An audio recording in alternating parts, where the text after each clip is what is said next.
Hey guys, welcome back to another Minecraft video, and today I'm back in my Redstone testing world, or at least one of them, because I have like 1,000. But anyway, I'm doing a requested project. I'll go ahead and show the comment on screen right about now. And basically what this is this guy went ahead and he's making his own iron farm in his survival server, or on a survival server. And he wants a storage silo, similar to the ones you see on Mumbo Jumbo, or on Mumbo Jumbo's channel. But instead of having the lights turn on as the chests fill up, he wants them to turn off, showing him how many chests he has left. As you can see here, the system is running, and I have one chest down here that's being filled up. The rest are all empty, and that is why these lights are on, which this tells me that I have one chest that's full, or that it has items in it, and 4 double chests that are open, or completely empty. So the way it works is you have your input up here, this hopper, which I have a chest feeding items down into it. And this could be anything you want. It could be like a line of hoppers coming from, or a line of hoppers, or like a water transportation system coming from your iron farm, whatever you want.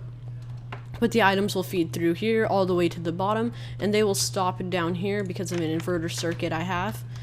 And when any items are in this chest, so because this chest has items in it, this computer is going to turn on. It's going to power this block, which will turn off this torch, which will turn off the lamp, showing you that one chest is full and one chest cannot be used.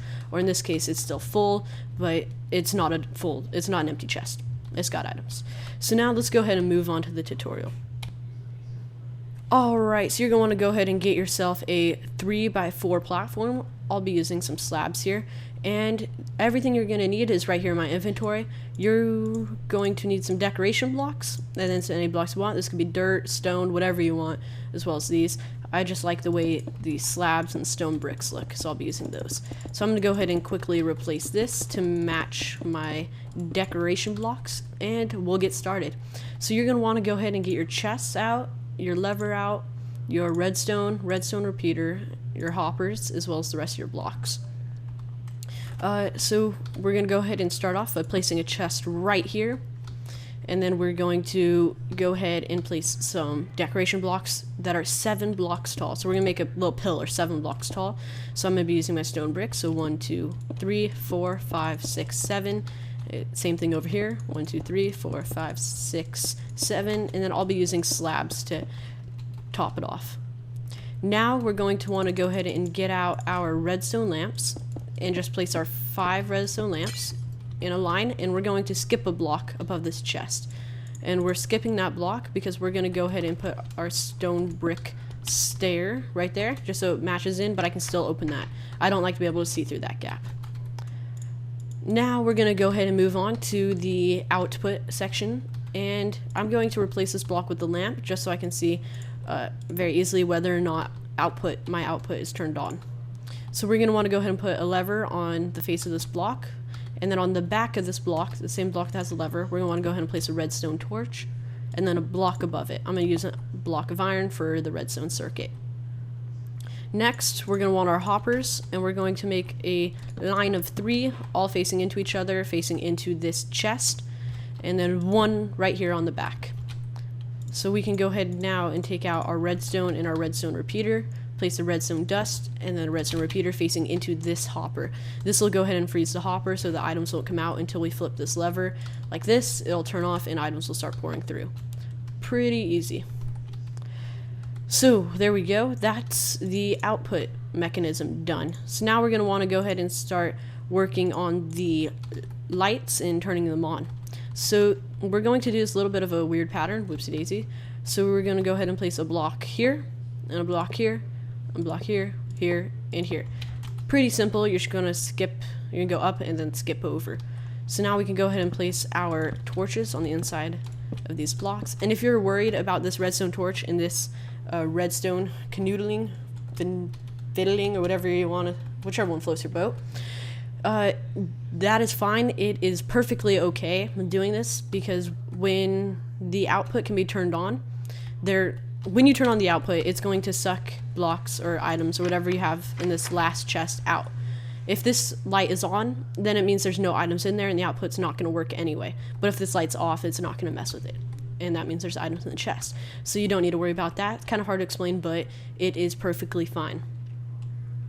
Okay, so next we're going to want to place some blocks coming out here, just one under, or one out from this block, and then one under it, and then break that block, kind of like that. And we're gonna do it over here too, just like that, just like that. So this is how it's gonna look from this side, and it's gonna look like that from this side.